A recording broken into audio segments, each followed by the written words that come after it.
Hello, everybody. How are you doing on this fine? What is today?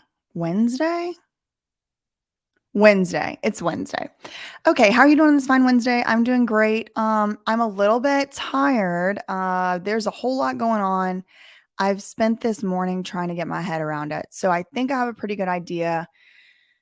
Oh man, if you haven't been on Instagram or Twitter, buckle up because we have some breaking news as of yesterday. I guess it's not that breaking. People have reported on it, but Robin Greenhill from Lou Taylor's company, TriStar Sports and Entertainment, has gone on out and hired separate counsel, separate lawyers from Lou, right? So, from what I understand so far, Lou and Robin have been sharing the same lawyers. Well, now it looks like Robin Greenhill has gone out and hired new lawyers. So the really mind blowing part of this whole thing is the lawyers who Robin has hired are working at my old law firm. If y'all are just getting here for the first time, the law firm that I started working at as a lawyer, my very first job ever was called, my very first legal job ever. I've had many jobs, but the very first lawyer job I ever had was at a firm in New York City called Winston and Strawn. Now, Winston Strawn has offices all over the country, actually all over the world. It is a very prestigious law firm. So it is not surprising to me that someone would hire that firm, just in general in this case. But it is surprising to me because if you will remember, I quit that job because Lou Taylor hired that law firm. And when she hired the law firm, she started making demands that I stop talking about her on YouTube and on Instagram. And I stopped talking about her business, TriStar, and I stopped talking about $600 million that may or may not belong to a famous person that got put in Lou Taylor's old investment fund, right? She wanted me, or investment firm rather, she wanted me to stop talking about it. Well, anyway, so I left that firm. I quit that job. I talk about it all the time. Imagine my surprise when I was on the way to a concert last night and people are hitting me up talking about Robin Greenhill has hired your old law firm.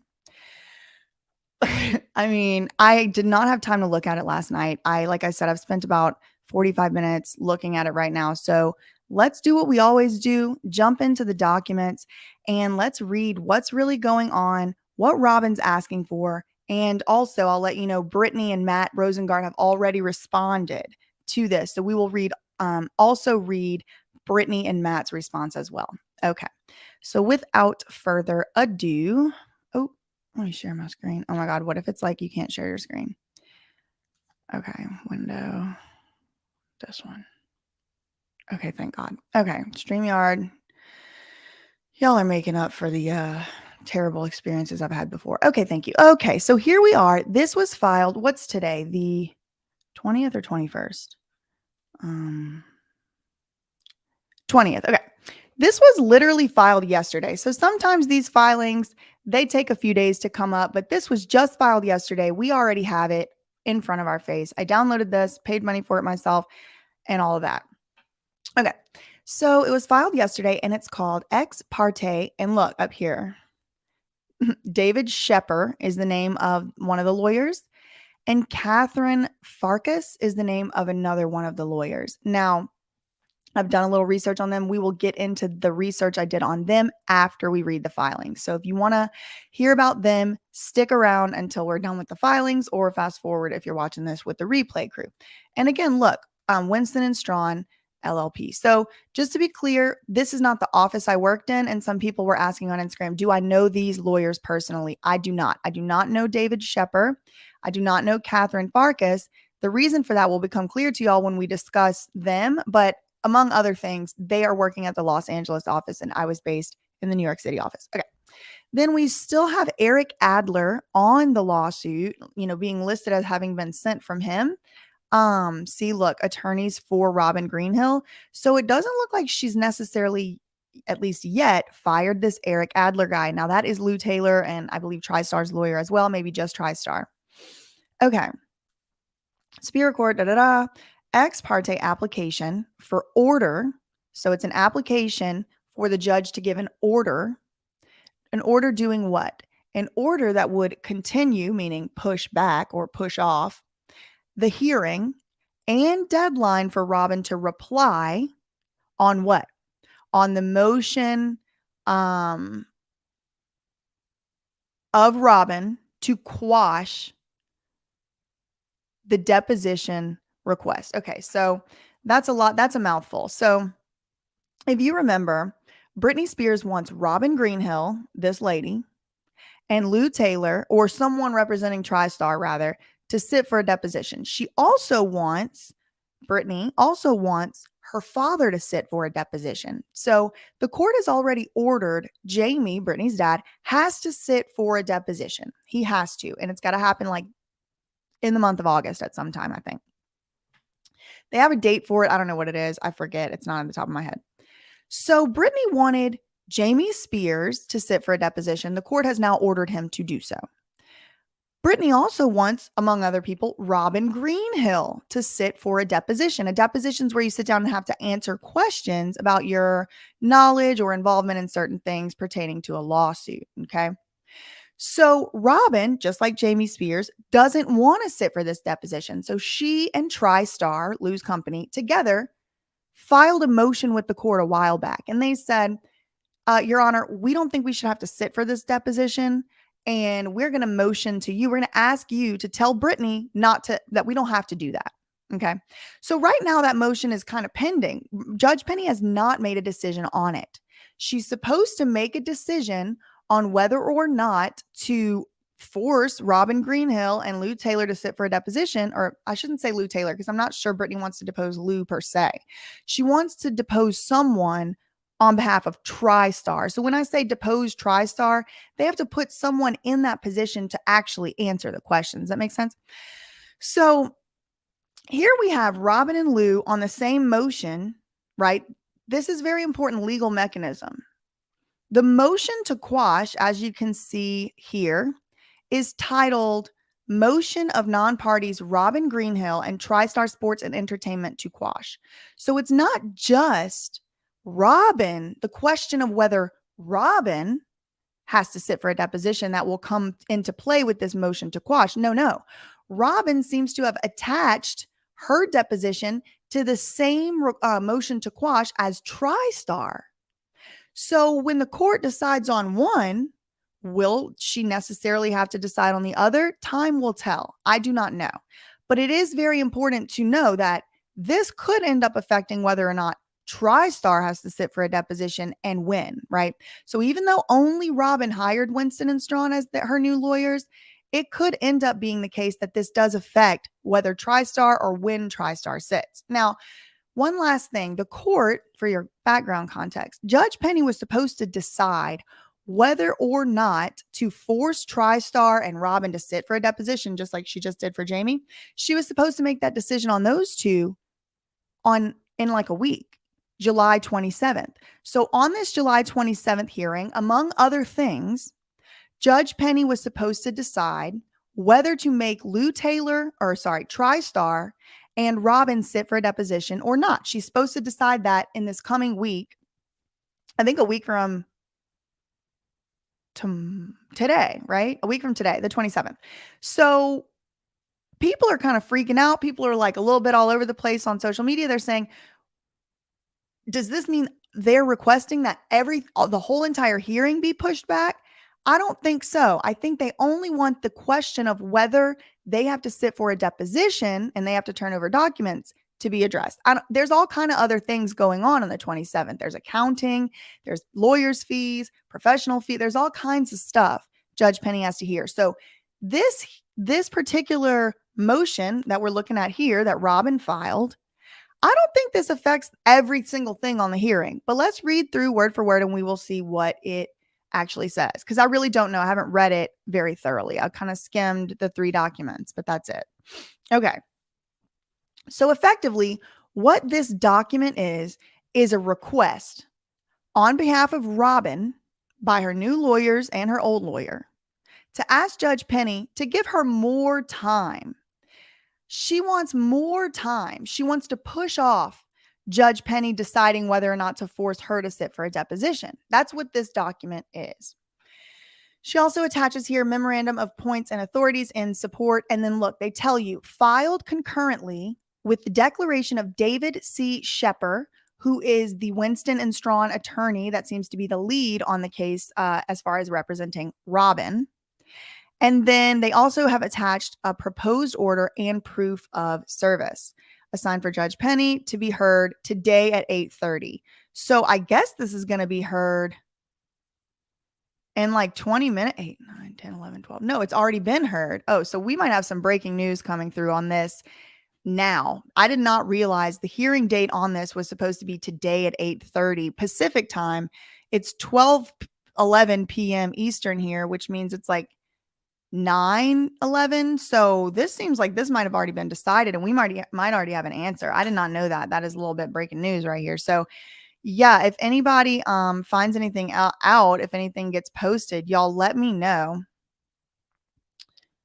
Submitted ADA to the prosecutor's office overnight. Okay. Hey everybody. It's in 20 minutes. Wait. 8, 9, 10, 11, 12. It's in 20 minutes. Isn't it 9:11 there, Brit? 9:11 a.m. Right. It was an hour and 20 minutes ago. So I have reason to believe this has already been decided. But again, this is the only piece of information I've seen at all about this hearing being today. I really don't know. Don't quote me. We will have to see. So let's see what it actually is and what's going on with it. Okay. So to all parties and their attorneys of record, please take notice that on July 20th, that's literally today at 8:30, Robin Greenhill applies for an ex parte order continuing the hearing. What does this mean? Hearing time, 8:30. It's a hearing. This is crazy.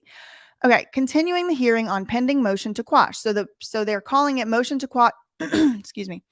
The motion to quash, like I mentioned to y'all earlier, is pending, right? It hasn't been decided yet by Judge Penny. So non-party will do this thing. Non-party, meaning Robin's calling herself a non-party because she's not a named party in the case, meaning she's not like Jamie Spears or Britney Spears or Andrew Wallet. You know, somebody like that would be a party.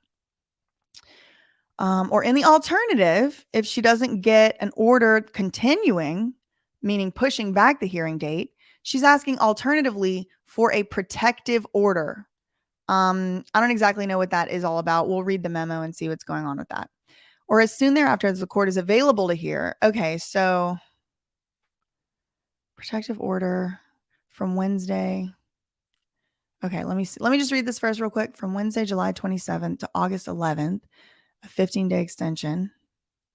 In order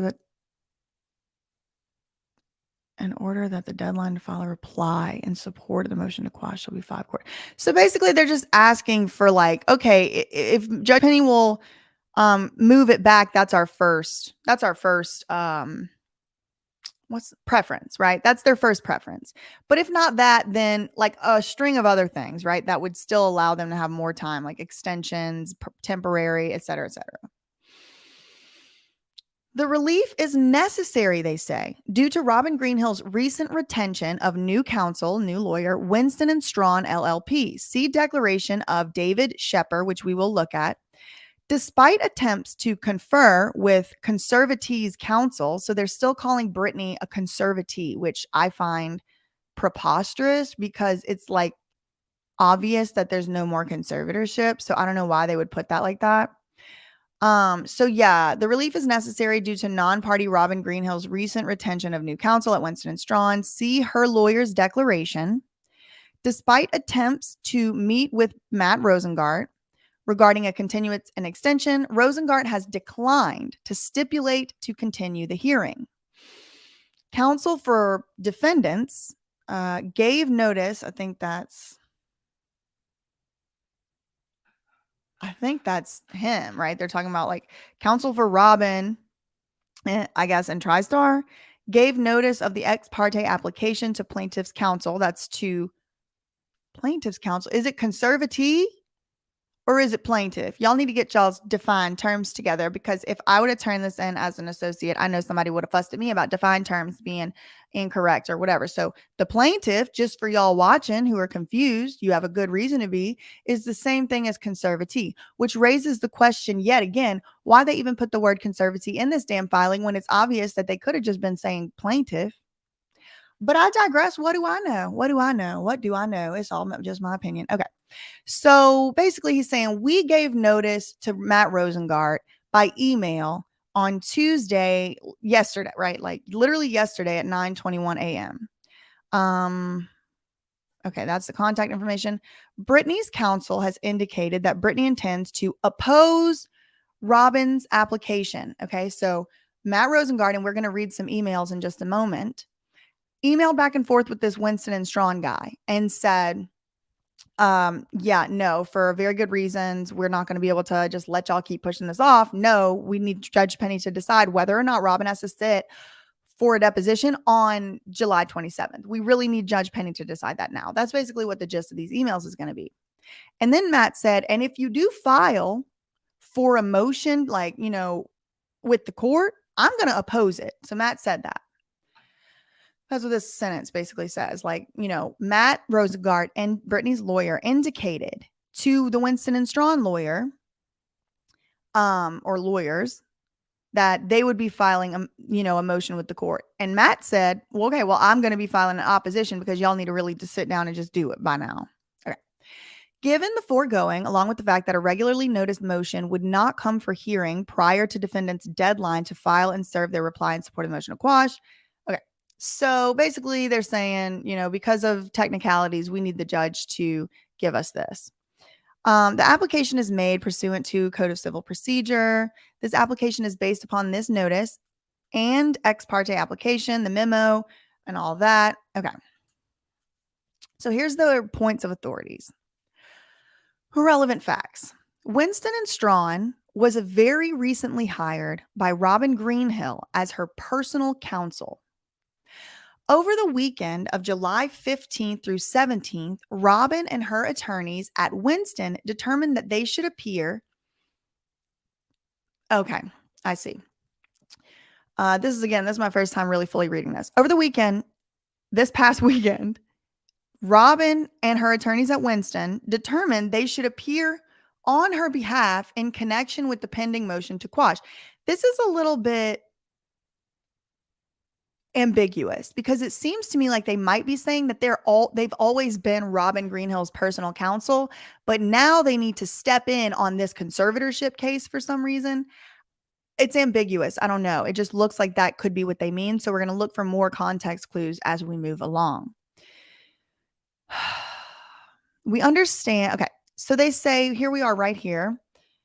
After what we understand, this is being written by Winston, after what we understand to have been contentious July 13th hearing involving the former conservator Jamie, Winston and Strawn is still becoming familiar with this matter. Well, that is really interesting because I was at that law firm and I told them about a lot of this stuff about, hold on, let me check.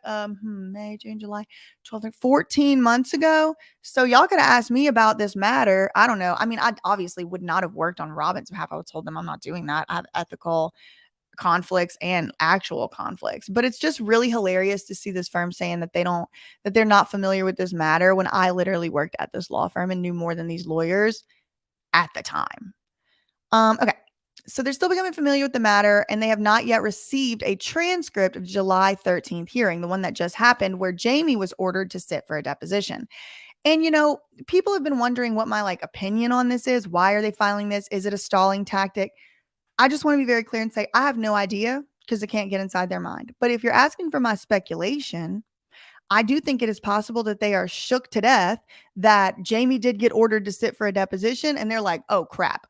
If Judge Penny hears this on our current standing, she might order us to sit for one and we don't want to. I'm not really speculating when I say they don't want to sit for a deposition because they're literally telling you they don't want to. They're putting it in court documents that they don't want to and they don't think they should. So I think that could be the case where it's like, as y'all will see, this is the third set of lawyers that Robin has had on this case. First, it was lawyers from Gibson and Dunn, which is our Gibson, Dunn, and Thatcher. We call it Gibson Dunn. First, it was lawyers from Gibson Dunn, which is another big law firm, equal, similar caliber to Winston and Strawn and Greenberg Traurig. Then after Gibson Dunn, Robin was represented by this Eric Adler person, which represents TriStar, I think also Lou. Now she's switching from Eric Adler to David and Catherine at Winston and Strawn. And so you will see, we will read it, but Matt's argument is about to be, wait a freaking second. Okay. This lady has known about this deposition for 9 months. She has had all of this time, ample time to figure out what she needed to do for it. And it's just time for the judge to figure it out. So let's not get too far off the, deep end here. Let's keep going in order.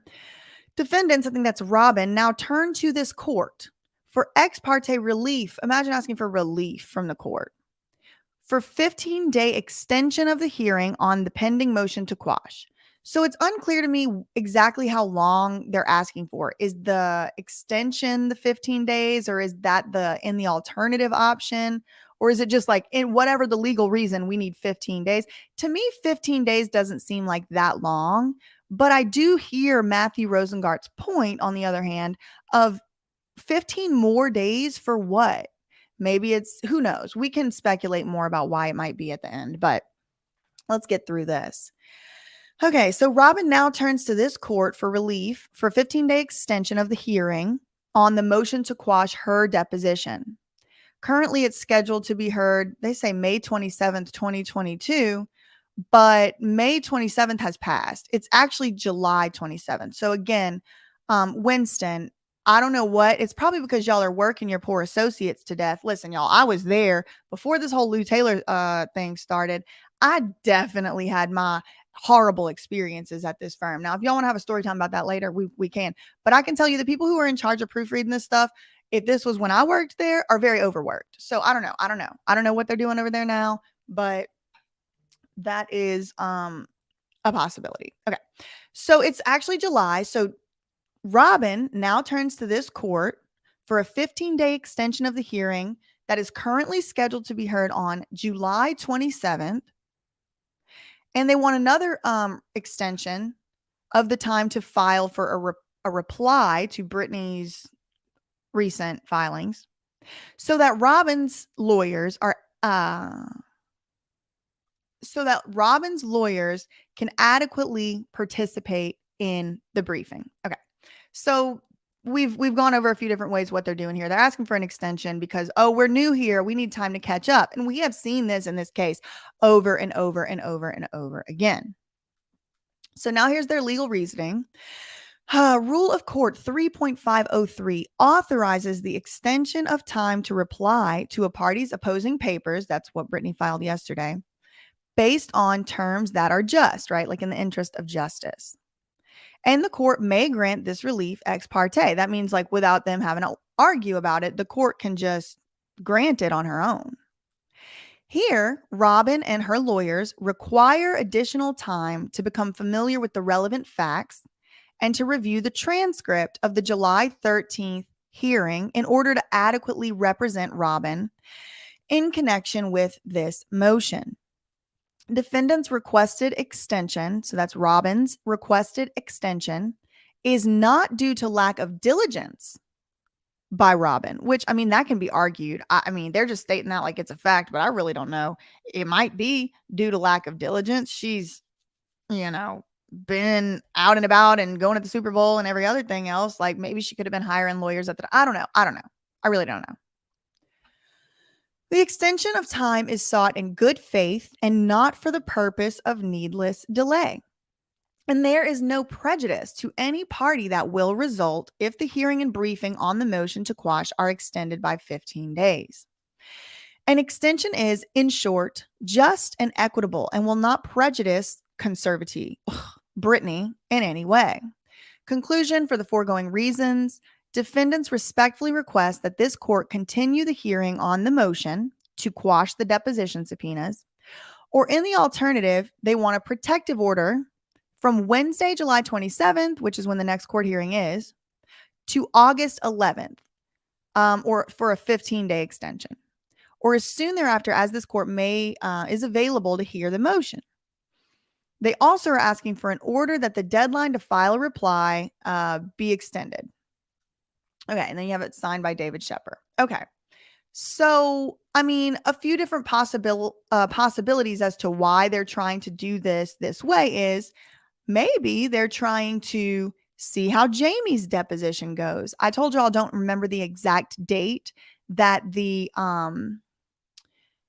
that Jamie's deposition was. I think it is close to the 11th though, but y'all put it in the comments if y'all know when Jamie's deposition is scheduled for. I don't remember off the top of my head. August 11th, something in my life is happening that day. It might be the Jamie deposition. I really don't know. So one possibility is, like I said earlier, they're just trying to push it off. They've already had two lawyers. They've already made this arguments they're not comfortable with. Maybe they want to get a new lawyer in there to make a different argument that's stronger to try to not go to deposition. Another possibility is they're trying to see what questions Jamie gets asked in his deposition so that they can better prepare for their depositions.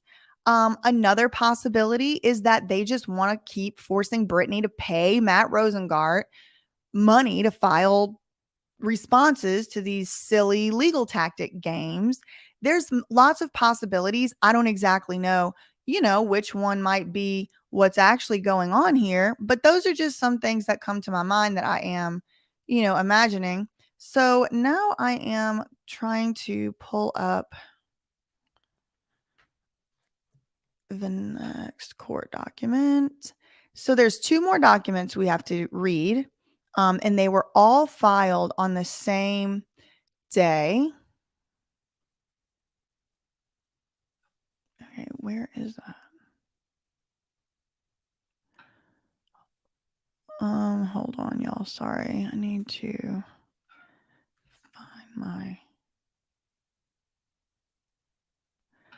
what? Hold on.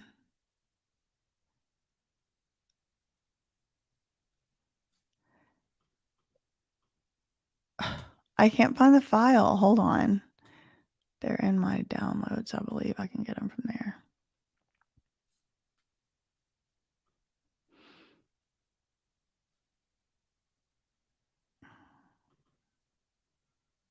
Okay. So now we're going to have the declaration of David C. Shepard, who is the Winston and Strawn attorney.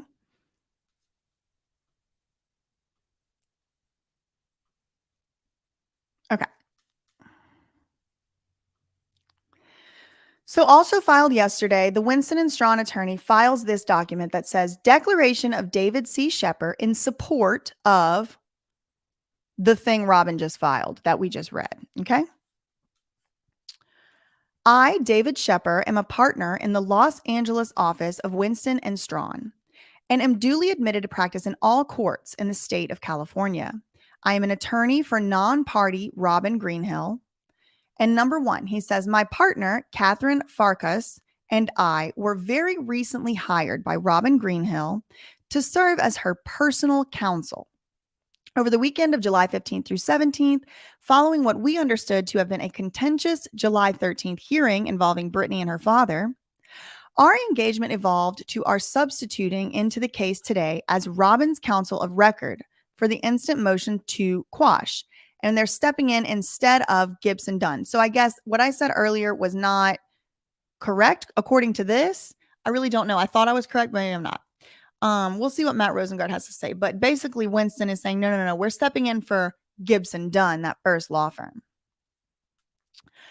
On July 18th, I spoke by telephone with, now this is coming from Robin's lawyer now, spoke by telephone with Matt Rosengart, counsel for Britney, and informed him that we would be serving as Robin's counsel going forward. I requested that Matt stipulate to continuing both the July 20th deadline for Greenhill, and TriStar. So remember earlier it was like this might end up affecting TriStar.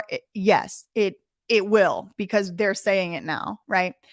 I requested that Rosengart agree to let us push back Robin and TriStar, which most likely will end up being Lou, but who knows? Maybe she'll send someone else. reply brief on the motion.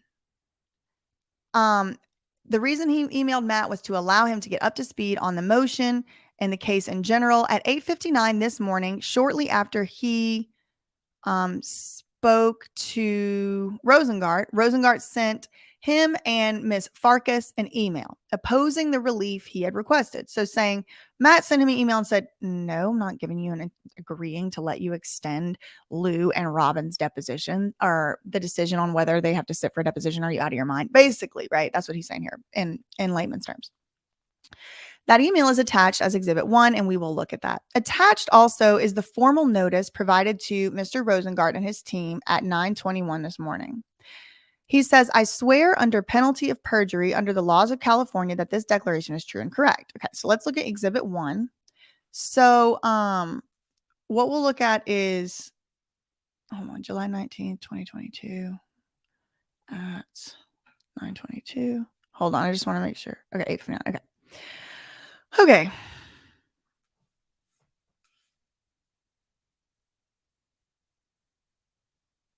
Okay. Here, okay. Sometimes I read these emails out of order and it's confusing, so I wanted to make sure I had it right. So this is an email from Matt to Winston Strawn lawyers. He says, David, the subpoenas to Robin and TriStar have been outstanding for more than 9 months.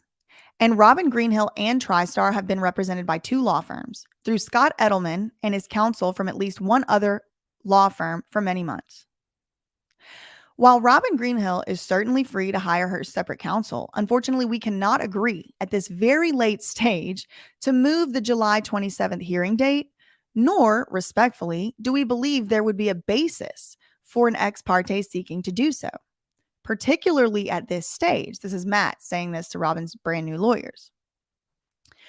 Hence, we must oppose your request.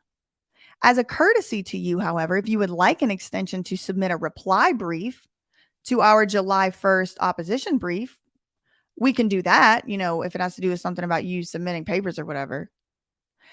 As long as it is a joint brief with TriStar's counsel, the 2 firms that filed the motion to quash on behalf of both Robin and TriStar. Or you can file it. So basically, Matt is saying, okay, look, for the deposition hearing, like to see whether or not y'all got to sit, I'm not, no. Y'all are going to, no. I'm going to oppose that extension. But, there's some other stuff I'm willing to work with you on. And he kind of gives that qualifier or that explanation. Then you have Winston Strawn, so this is Robin's lawyers, sending an email back to Matt, right? Just a few minutes later, like 25 something minutes later. On July 20th, in Department 4, blah, blah, blah, Robin will apply for ex parte order. So this is the email where they send it to Matt and say, okay, well, here's your notice. We're going to court to try to get this extension. Okay. So that's the second document that was filed. And let's look for the first.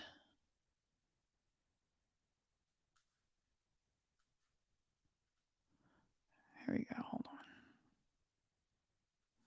I think I found it now. Now let's look at that third document and third and final document. And that's going to be Britney herself, well, through Matt Rosengart, filing a motion, in opposition. Right. So remember in those emails we just read, Matt Rosengart said, we're going to file an opposition to this if you file it in the court, because there's no grounds for you to push this back. Not one more second. So I'm going to show y'all that document. Wait a second. All right. So this one's like 100 pages long, but really it's only like a few, like 4 pages, 3 or something like that, because there's a lot of exhibits attached. Still was $50, which is annoying, but all right. Britney Spears' opposition to ex parte application, blah, blah, blah. Britney Spears' opposition to what Robin filed, right? Robin Greenhill, a senior employee of TriStar Sports and Entertainment, filed her motion to quash deposition subpoenas on November 5th, 2021, nearly 9 months ago. Her motion was filed by her counsel from 2 law firms, Gibson Dunn Crutcher and McGee and Adler, both of whom, according to Robin's ex parte application, evidently represented her until approximately July 15th or 17th, 2022. Okay, so Matt is saying, okay, these people represented Robin until this weekend. Robin now seeks ex parte relief to continue the scheduled July 27th hearing, just 1 day before her deadline to submit a reply brief and 8 days before the hearing, on the basis that she has retained new additional law firm, even though she is still represented by McGee and Adler. This is not a proper basis for ex parte relief or a continuance. As an initial matter, we're here, Robin fails to present any legal basis for her ex parte request. Although she argues that this court may grant ex parte relief by way of an extension of time on terms that are just, she fails to make the requisite affirmative factual showing of irreparable harm, immediate danger, or any other statutory basis for granting ex parte relief. While Robin claims her new counsel needs additional time to become familiar with the relevant facts, her application indicates that McGee Adler APC is still acting as her counsel. Although her new counsel, Winston Strawn, is evidently replacing Gibson Dunn, her only basis, therefore, for any ex parte relief fails. Robin may now have new additional lawyers representing her, but she has had the same firm and attorney, McGee and Adler, representing her for nearly 9 months. That one firm out of 2 was substituted in for another firm, Gibson Dunn, does not provide a basis for an urgent ex parte request. Robin doesn't even attempt to explain how she would suffer irreparable harm or immediate danger under the statute if her relief that she's asking for is not granted, nor can she. Instead, Matt says she seeks delay. Although Robin claims that the extension request is not due to lack of diligence. Remember, I said, I don't know, it might be due to lack of diligence. I don't know. Although Robin claims that her extension request doesn't appear from her lack of diligence, the reality is that Britney's July 1st opposition to TriStar and Robin's motion revealed that TriStar has made a number of false or materially misleading public statements. And that more problematically, Robin's November 4th sworn declaration contains 2 false or materially misleading statements. Specifically for reasons that are now obvious, he says apparent, including the brief, TriStar, dating back to 2021, TriStar and its founder, Lou Taylor, decided to deny any involvement in the conservatorship prior to its enactment. And they did so repeatedly. So Matt is reminding us that Robin, TriStar, Lou Taylor have been saying repeatedly over and over and over again that they had no involvement in the conservatorship prior, right, before the conservatorship was enacted. Lou has stated or said in emails or whatever, she was not involved in any way with the conservatorship before it began. And come to find out, we got emails now that show from 2008 that Lou Taylor was actively asking to be involved in the conservatorship setup, actively asking for paperwork that was filed in court, all that stuff. So Matt's saying, here, court. Hold on. TriStar and Lou decided to deny any involvement in the conservatorship before it was enacted. And they did so repeatedly. For example, Ms. Taylor, Lou's attorney, wrote in a 2021 letter to the New York Post that she played, quote, no role whatsoever in the creation of the conservatorship for Britney Spears. For her part, Robin submitted a declaration to the court stating, quote, at the time the conservatorship regarding Britney was established by this court in early 2008, TriStar had no role in Britney's affairs. That comes from a declaration that Robin sent to the court where she promised she was telling the truth.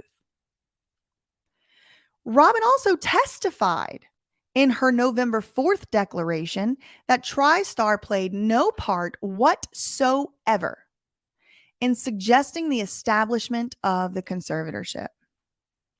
On July 1st, 2022, that was earlier this month, Britney filed her opposition to TriStar and Robin's motion to quash their depositions. And concurrently filed with the declaration of Kyle Freeney, true and correct copies of which are attached here too. Attached to the Freeney declaration were copies of emails from January 2008, before the conservatorship was established, and February 2008, the same month the conservatorship was established, these are emails, between and among TriStar's Lou Taylor, Jamie Spears, Geraldine Weil, who is Jamie's lawyer. Or was. I don't know whose lawyer is now. I think it's Big Sloppy. These emails reveal, or at the very least indicate, that on January 17th, 2008, Lou Taylor wrote from her TriStar email address that as of that day, she had spoken to Miss Weil, that's Jamie's former lawyer, and her co-counsel about Andrew Wallet, and quote, he and TriStar will serve as co-conservators with you. This January 17th pre-conservatorship email was preceded by an email earlier that day from Lou to Geraldine, also from TriStar's email address, stating, quote, I look forward to working with you. Other emails, including February 1st, 2008 email from Lou to Geraldine and Gerald Cohen, the subject of which was after court. So February 1st, just so y'all remember, was the day the conservatorship was established. So Lou Taylor sent an email on the day the conservatorship was established saying after court as the subject line. Okay. She sent an email to Jamie's lawyers at the time, indicating that Lou was directly involved in key events leading up to the conservatorship, that she wanted to make sure she was included in the conversations, that she had an engagement letter, and that she was in effect directing press strategy, right? The press strategy. Remember in 2007 or whatever, she appeared as like the family spokesperson for the Spears. That was weird. Okay.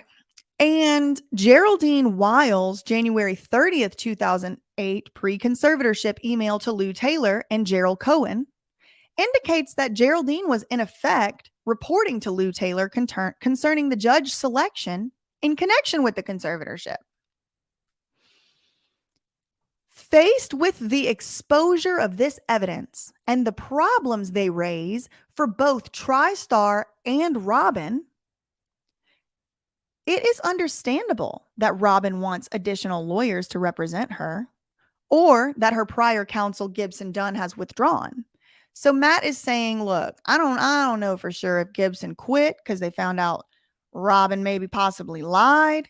I'm not saying that. I'm saying it would be understandable if they quit. He's saying, I don't know if it's because Robin just feels like, oh shoot, now that all this has been exposed, I want more lawyers. Matt's saying it's understandable she would want more lawyers, but that's not my problem. Regardless of the ramifications of these emails and other evidence at the pending July 27th hearing, Robin, who according to her ex parte application is still represented by McGee and Adler, as she has been since at least November 2021, has failed to demonstrate that relief for her is appropriate. For the reasons above, we respectfully submit that Robin's application to push off and get more time should be denied. Okay, so that is pretty much it for the documents. Let me see.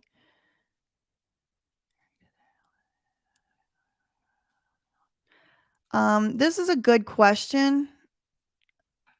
Lovi, why do I think the probate notes recommend Penny to extend the hearing today about Lynn's fees into October? Is it because some petitions are not verified by Britney or something else? I have no idea. I really don't. I wanted to put the question out because I think it's a great question, but I really do not know. I haven't read the probate notes either. So the next thing I want to show y'all, if I can, if it lets me. What is this? Maybe I can put this here. Hold on. I'm going to try to do some little technological maneuvering here, if I might. Because I want to show y'all some stuff I found out about these lawyers. So that's pretty much it for the court document reading. That's what y'all are here for. But I am going to move on to these lawyers because there are some very interesting things that they have been involved with and some very interesting timelines as to when they started working at this firm that I left. So I'm trying to maneuver this around. Okay. What do I have here? I'm going to put this one.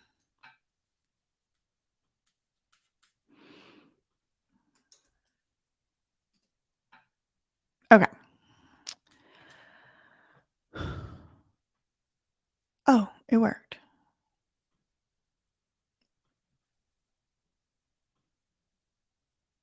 Okay. So what did I want to show y'all first? Let's see. This is interesting. So I started working at Winston, officially started working on February 1st, 2021. So the lawyer who Lou Taylor hired at my firm at the time all that stuff went down was hired in April 2021 to join Winston and Strawn. Now he had worked for Sony and some other stuff.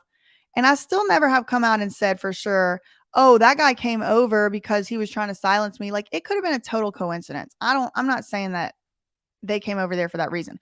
What I am saying is once the guy was at my law firm, Winston and Strawn, he pulled Lou Taylor over as a client. When she became or tried to become a client of my law firm, all of a sudden people were asking me if I would modify what I was talking about on social media as to not reference her, incriminate, whatever her. Y'all already know how that story went down. If you don't, there's a video linked below. You can watch at the end of this video, but it's just very interesting timing. Like almost just like more like, wow, what a coincidence. I'm not saying, oh, it's a conspiracy. I'm not saying that. It's just like within a month and a few days of me starting working at Winston and Strawn, this guy, David Shepard, who now is representing Robin Greenhill in Britney's conservatorship case, came to work at my law. Like it's just kind of more like mind blowing because it is so surreal. Like it's so close to my doorstep. You know what I mean? So let's see what his deal is. David has joined, this is like a press release, Winston & Strawn as part of an expansion of the firm's West Coast presence in Los Angeles. Shepard's boutique firm, so he had a law firm before called Shepard, Kim & Harris, merged with Winston & Strawn, bringing its expertise in the areas of complex commercial litigation and related appellate proceedings, as well as all aspects of white-collar defense, right? So this was what his firm was working on. So basically, Winston & Strawn absorbed this guy's little law firm. So his little law firm is under the Winston & Strawn umbrella now. I say little. I don't know how big the firm is. It might be big. I don't know. White-collar defense, so defending people who are accused of white-collar crimes, including pre-charging investigations, which kind of looks a little bit like what's going on now. Like it looks like it. It's not what it is because this is a different type of case. But I bet you his expertise in that area would help him in this pre-charging, investigation in the conservatorship. He also his firm specialized in litigation in state and federal courts throughout the United States. Shepard, he'll be a partner at Winston, will focus his practice in the areas of complex commercial litigation, internal investigations, and white-collar criminal defense. Now, when I went to my interviews and stuff at first, this is like exactly the type of thing that I wanted to do, except I didn't want to be like necessarily defending people in this white-collar investigate. Like I kind of wanted to be doing the white-collar investigations. And it's just so cool how things come full circle, because I remember sitting in an interview with a woman named Stacy from Winston & Strawn while I was still in law school.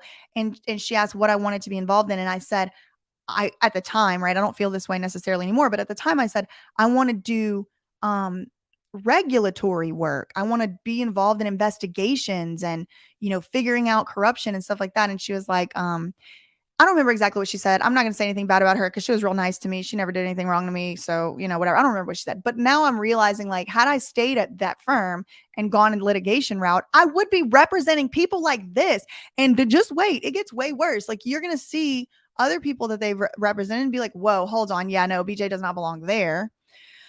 Okay. And he's going to practice his focus on white collar criminal defense. So other people have pointed out it's very interesting. This guy is a criminal defense attorney whenever we are not yet in criminal court. So I don't know, who's gearing up for criminal court.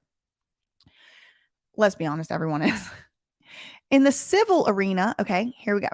This is more what we're dealing with now because there's no crimes. It's not like the government pressing charges here against Robin. It's some private people. In the civil arena, his practice is both international and varied. He has represented numerous businesses and financial institutions in federal and state courts throughout the country.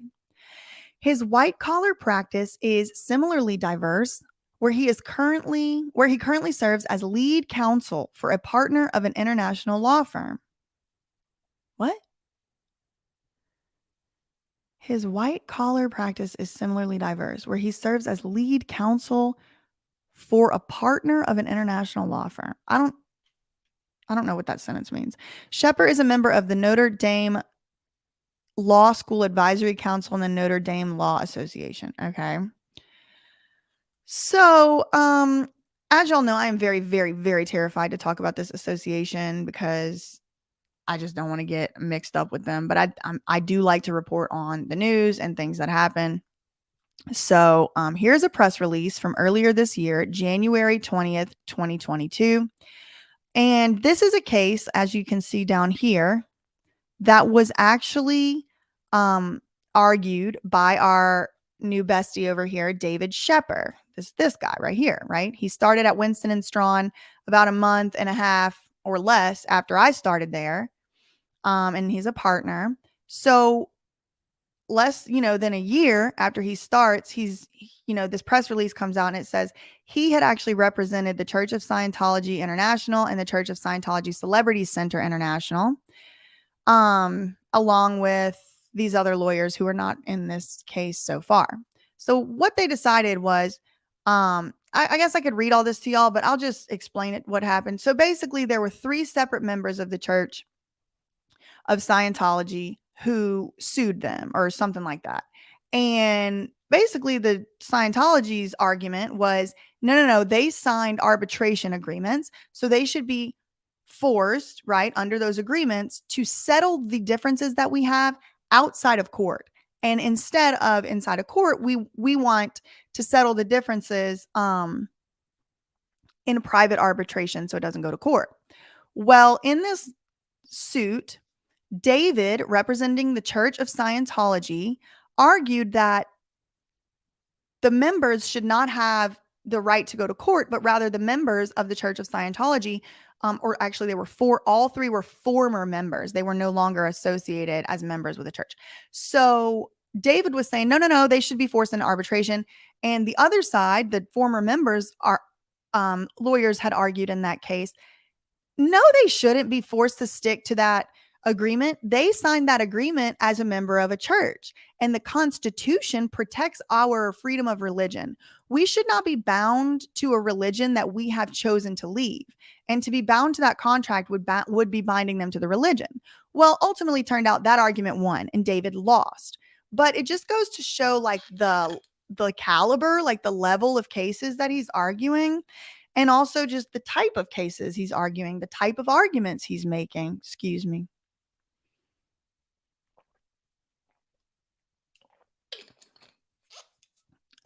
So that's him. Then we have this other lady, Kathy Farkas, who also came over around the same time. Let me see when it was. Yeah, February 16th. So this was actually even earlier. This was like, wow, and again, y'all, I'm not saying, Winston and Strawn bought this law firm and they all merged together because little old me. That is not at all what I'm saying. It's just like such a profound coincidence that like the reason I left this law firm was because I was talking about this case. And now some guy that started seemingly like almost exactly the same time that I started working there is also involved in the case, having nothing to do with me, and is representing Robin. Like it's almost like I can't even get my head around it. Okay, so this was from February 16th, 2021, just a few days after I started at the same law firm. They didn't put no press release out when I started, though. Y'all won't find that. So here she is. Kathy is, I guess, what she goes by, but her full legal name is Catherine. Kathy Farkas, a partner, is a seasoned litigator who focuses her practice on labor and employment, real estate, and complex commercial litigation. Ms. Farkas has represented clients in arbitration, in state and federal trial courts, and in appellate proceedings, in addition to representing a wide variety of commercial clients. So that means she represents businesses, right? Commercial clients, or she represents people in business debates, lawsuits, stuff like that. Not debate, disputes, business disputes. She currently serves as the pro bono counsel representing students and community organizations in challenging the University of California's use of the SAT and ACT for admissions and scholarships. She got her undergrad from Yale, so pretty smart, and received her JD, her law degree, from UCLA in 2004, where she graduated high up, smart, in her class, made good grades and all that. So that's what we're dealing with here. That's what's going on here. And I mean, I know a lot of people have asked me on Instagram, like what I think about it, what my thoughts are, feelings, and all that. I don't really know. I truly believe it could just be a coincidence. Thank you, Christina. I did not see that super chat until right now. Thank you. I don't know, but what I can tell y'all for sure is that I have to just shake off the sort of surreal itty of it all. Because even if it is just a coincidence, which is the most likely explanation, there's no way. I don't know. I can't say there's no way, but it's very unlikely to me that I was just a first year associate. You know what I mean? I just started there. I had no skills. I have skills now because I've been working, educating myself for this whole time. But it doesn't make sense that they would be buying a whole law firm in an office I don't work at just to maybe later create some kind of, it doesn't make sense to me. If y'all have a theory that makes sense, comment it below. But the Robin Greenhill aspect of it all could truly just be a coincidence. And I think that is what is most likely. Now, the Lou Taylor hire in the firm, that's a different question for a different analysis. But I feel very, I don't know, out of my body about it, but I also feel very vindicated. And oh my God, you gotta be honest with y'all, I've gone back and forth about this. I've gone back and forth and thought, did I make the right choice? Did my work in the Free Britney movement actually amount to enough to justify quitting my career path? I've thought about it here and there, not a lot. I know I made the right choice. Ultimately I do. But now that I see what type of cases and arguments this law firm makes, it was only a matter of time before I did realize they were doing something that I did not agree with ethically, even if it had nothing to do with me. And I was going to have to leave that firm. There's no way I could have stayed at a place that represents some of these issues, that they represent or takes on some of the clients they do. And I support their right. They have a right to do it. And I want to be very clear.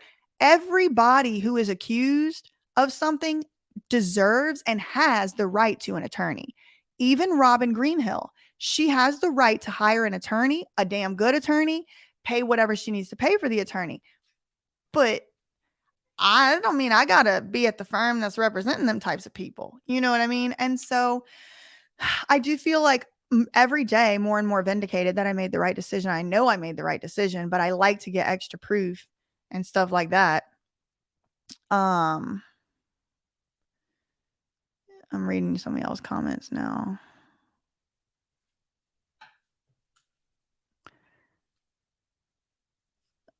So I am free to be me said they saw your dedication. Mother Oates said, does my old firm even work or specialize in this area? The answer is always probably. This firm is on the same level as Matt Rosengart's firm. It's a very, very good firm. It's a very prestigious firm. It's one of the oldest continuously running litigation firms in the country. It's like, close to 200 years old or something. Like, it is very, very prestigious firm, especially in matters of litigation, meaning going to trial. They're very, very good in business too. But their reputation historically has been pretty much exactly this: white collar defense. And white collar is like, I'm not accusing anyone of any crimes. You're innocent until proven guilty. Robin and Lou are innocent until proven guilty. I cannot say for certain that they committed a crime because they have not been charged and judged and all that, right? But the type of behavior that's being alleged here is the same type of behavior that would be alleged in a white collar criminal case. White collar is like a business crime, right? Fraud and embezzlement and stuff like that. Again, I'm not saying they did that. I'm saying Matt has accused them in court papers of material misstatements in, communications, this, that, and the other. So, short answer, yes, they do work in this area. And especially, you read this guy's CV, like each lawyer has their own specialty, right? Like if I went to one of these big firms, my bio would look very different, right, than his. It would have different expertise on there, social media, maybe YouTube, whatever, defamation. But yeah, they do. And they're a very good law firm. Like, that's why I'm saying it's possible this is truly a coincidence, because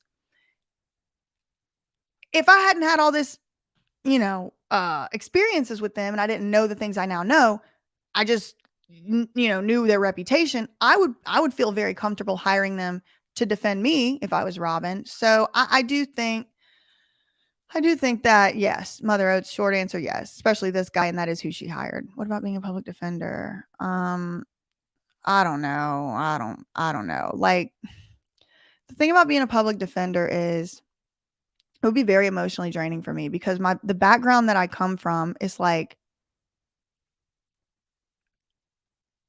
my people, you know what I mean? Like, it just reminds me, so it gets me so emotionally agitated, because I have such an like ability to identify with people who I'd be defending, that I don't think I would be as effective as they deserve, because I would just be so emotional. Like, this stuff I get emotional about, and it's about famous people that I never met. If I'm, defending someone for something I know they didn't do, I'm gonna be up all night. I'm not gonna be getting nutrition. I've thought about it. Claire said, BJ, I am a firm believer that there are no coincidences. Y'all, I really don't know. And I don't want to speculate about stuff that I just really don't know. Okay. Someone's saying, can I explain the logic of wanting to avoid a deposition? If you have nothing to hide, wouldn't you just sit and get deposed? I would think that here's the thing. If they called me to be deposed on this case, I wouldn't really want to go, like, buy a plane ticket, get on a plane, go sit, be yelled at for 8 hours. Like, depositions are not fun. And I haven't done anything wrong. You know what I mean? So I'm not even without having done anything wrong at all whatsoever, I can still see why, like, going to a deposition isn't like the funnest. That being said, I don't really think Robin or TriStar are going to be able to get out of this deposition. Maybe they'll get an extension. Maybe they won't. I don't think they will. I don't think they're going to get an extension. I think Judge Penny's going to decide tomorrow. Sorry, not tomorrow. Next week, whether or not Robin has to sit for a deposition. I think that's my prediction. I don't know. We're going to have to see what happens.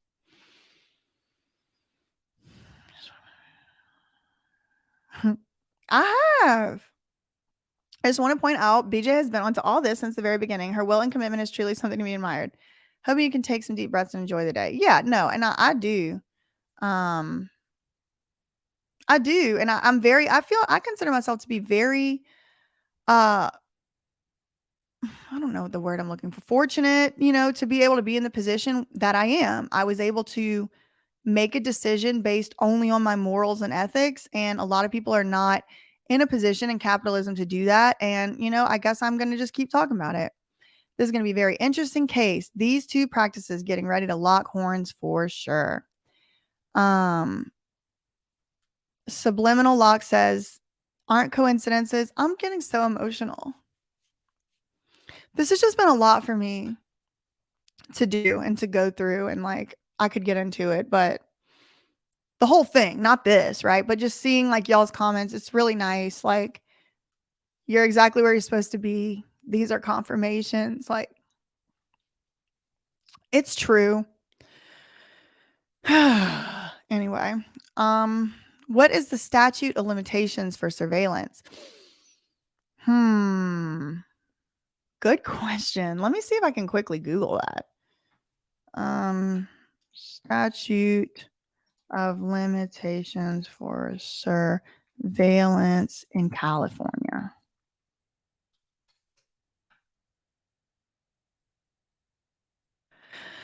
It ranges from 1 to 10 years, it says. Okay, here we go. Let me share it with y'all. Now, I haven't done any independent research here. I'm just literally Googling. I don't know. You know what I mean? But typical statutes of limitations in California. Oh, let's see. Wait. Oh, they don't have it here? What? Oh, no, they don't. Oh, God. I got ahead of myself here. Criminal charges. I guess the short answer is in this live right now, I'm not going to probably be able to find the answer, but anywhere from 1 to 10 years. So I don't know. Let's see. Be strong. Oh, I am strong.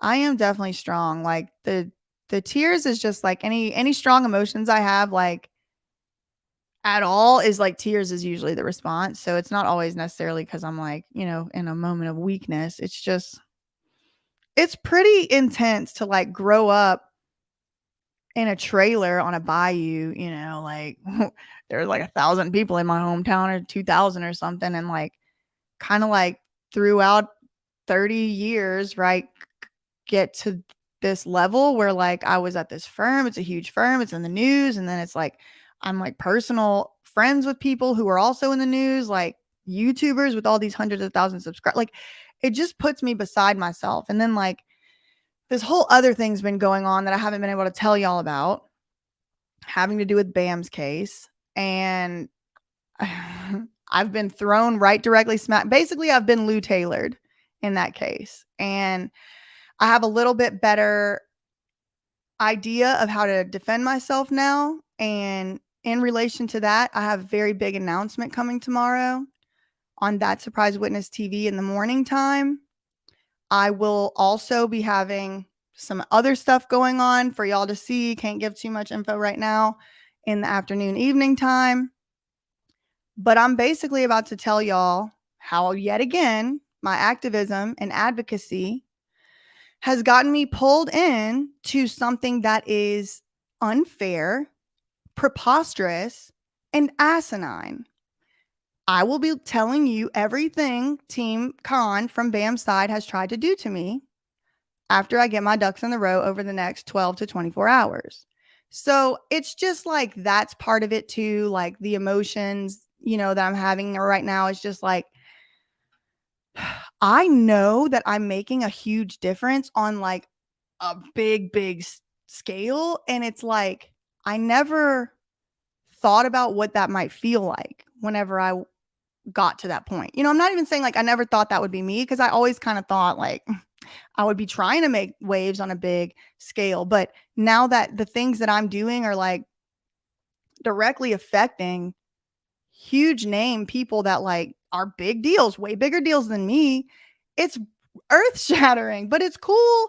It's just like, it's like, you have to integrate a feeling or an experience into your like existence, or else it's just kind of like disorienting. So y'all make sure that you are tuned in tomorrow, because I have a big announcement to make, some big news, and hopefully it's the end of it, but it might just be the beginning. So Aw, thanks, Edison.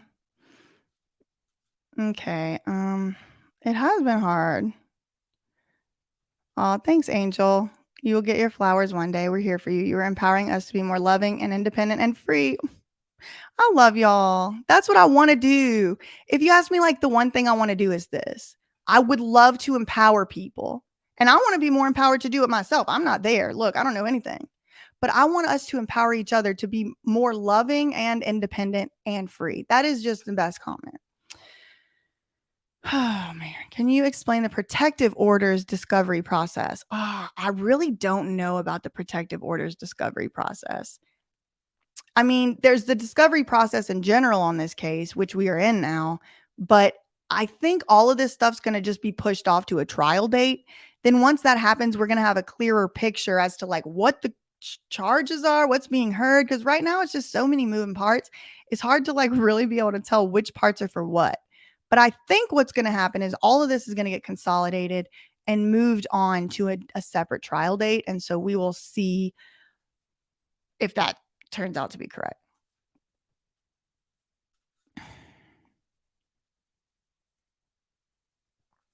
That's cool, Terry. Anyway, speaking to tenants, have you ever heard of? No, I have never looked into the Chris Chan case, but I did not see your DM. I don't usually get Instagram DMs. Every now and again, I'll venture into there, but it's not like a habit to check them. Do I think Judge Penny will rule on that today since there is so much to rule on next Wednesday? I don't know. I feel like, what do I think?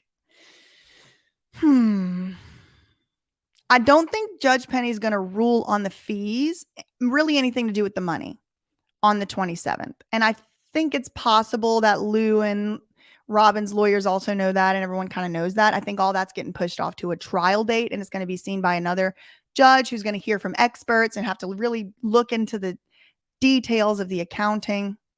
So that kind of only really leaves, if you take all the money out, all the accountings and all that, that's going to possibly get pushed. This is all just speculation. I don't know. We're going to all find out together. But if you take all that out, what's left? These depositions. So if they can take the depositions out and get them pushed down the road too, it just buys more time for Lou and Robin and them. So do I think she will rule on it today? No, I do not think she'll rule on it today. I think we probably would have heard something if she ruled on it today, but she might. Who knows, Anthony?